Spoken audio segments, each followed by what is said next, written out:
अस्सलामुअलैकुम। मेरा नाम नूरिया अंसारी है और मैं अफजाल अंसारी की छोटी बेटी हूँ। आज आपने वोट दिया है, किन मुद्दों पे वोट दिया है? मुद्दे तो बहुत हैं। पहली बात तो वोट देना हमारा संवैधानिक अधिकार है, तो उसी संवैधानिक अधिकार को प्रैक्टिस किया है ताकि जो भाजपा सरकार अभी सत्ता में बैठी हुई है उसको हटाएं। उन्होंने सरकार में आने से पहले 10 साल पहले अनेकों वादे किए थे जनता को, देश को। गरीबी हटाएंगे, बेरोज़गारी हटाएंगे, भ्रष्टाचार हटाएंगे। उनमें से कोई एक चीज़ भी पूरी हुई हो तो हम उनके लिए सोचते हैं, लेकिन उनमें से एक भी चीज़ नहीं पूरी हुई है। महिलाओं की सुरक्षा एकदम वीक है, कोई कार्यवाही नहीं है। तो इन सब मुद्दों के अगेंस्ट वोट दिए हैं, इस सरकार को हटाने के अगेंस्ट वोट दिए हैं।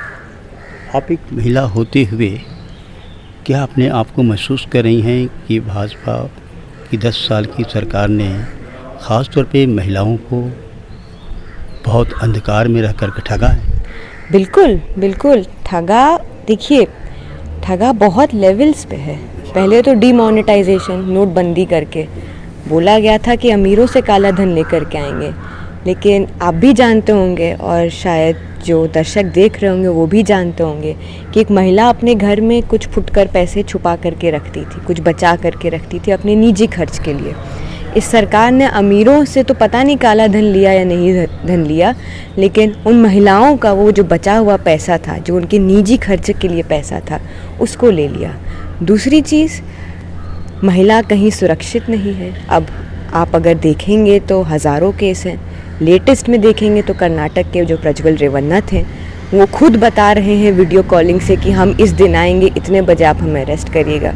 ये तो पहली बार देखने में आया है कि जो अपराधी है वो बता रहा है कि आप हमें अरेस्ट कब करिएगा, वरना तो जैसे ही कोई घटना होती थी पुलिस अरेस्ट कर लेती थी। तो महिला कहाँ से सुरक्षित है?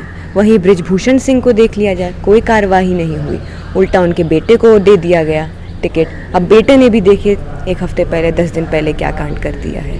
तो महिला नहीं सुरक्षित फील करती है, महिला जानती है कि कोई सुनवाई नहीं है।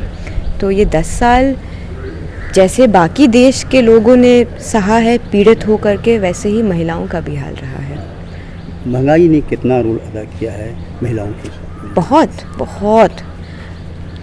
दिन में घर में क्या बनेगा, क्या बच्चे खाएंगे, क्या बच्चे पहनेंगे, बच्चे स्कूल जाएंगे कि नहीं जाएंगे, ये सब महिला के ऊपर आ जाता है। बाप पैसा कमाता है, लेकिन जब बाप पैसा कमाए के नहीं ला पाएगा, जब उस पैसे की कोई वैल्यू नहीं रहेगा, मूल्य नहीं रहेगा, उसका मूल्य घट जाएगा, तो वो एक महिला को देखना पड़ेगा ना कि वो कैसे बैलेंस कर रही है। बच्चा अगर कल बोल देगा कि मम्मी मुझे पूड़ी आलू खाना है, तो अब तेल का दाम देख लीजिए कैसे बढ़ रहा है। बच्चा अगर चाहेगा कि किसी और बच्चे की तरह मेरा भी बर्थडे पार्टी मने, तो माँ बाप देखेंगे कि कैसे मनाया जाएगा। तो महिला के तो पेट में मारी गई है। बोला गया था 15 लाख रुपए खाते में पड़ेगा, कोई सहारा नहीं। अभी बोले थे कि आरक्षण देंगे, लेकिन कब देंगे? जब दूसरी बार आएंगे सरकार में। तो बेवकूफ़ बनाना, महिलाओं को बेवकूफ़ समझना कि एक लॉलीपॉप दिखा दे रहे हैं, ये लोग उसी से खुश हो जाएंगे। लेकिन अब महिला जागरूक हो गई हैं, महिलाओं को अपना हक पता है। ये बात अलग है और ये बात बहुत अफसोस की है कि महिला को हमेशा संघर्ष करके अपना हक लेना पड़ा है। तो वही चीज़ महिला आज भी कर रही हैं और करती रहेंगी। महिलाएं जो हैं अपने आप को असुरक्षित महसूस कर रही हैं, ऐसे सिलसिले में महिलाएं क्या सोच रही हैं? सरकार बदलने के लिए, पूरी तरीके से सरकार बदलने के लिए। हम लोग तो गांव में जब घूमे हैं और जैसे आपने ये सवाल उठाया, हमने भी जनता से सवाल उठाया था कि आप लोग सुरक्षित महसूस करती हैं? सबका आया नहीं। क्यों नहीं भाई? कोई सुनवाई नहीं है, कहीं कुछ कर नहीं। ख़ास करके महिला जो अल्पसंख्यक समाज से हैं या जो पिछड़े समाज से हैं, वो तो और भी ज़्यादा असुरक्षित महसूस कर रही हैं। तो सरकार हटाना उनका एक स्वर में निकलता है। महंगाई है, बेटा या बेटी घर में बेरोज़गार बैठे हैं, कोई बोला जाता है कानून व्यवस्था है, लेकिन कहाँ कानून व्यवस्था ये पता नहीं चलता है। योगी जी कहते हैं कि जो महिला के साथ दुर्व्यवहार करेगा, सड़क के दूसरी तरफ उनके लिए यमराज इंतज़ार करेगा। तो जब ब्रिजभूषण सिंह जी थे, तब कहाँ गया उनका यमराज। BHU थे, तब कहाँ गया।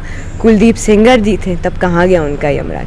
तो महिला को पता चल जाता है कि कौन सी सरकार हमारे लिए कड़ी से कड़ी कदम उठाएगी और कौन सी सरकार सिर्फ जुमलेबाजी कर रही है।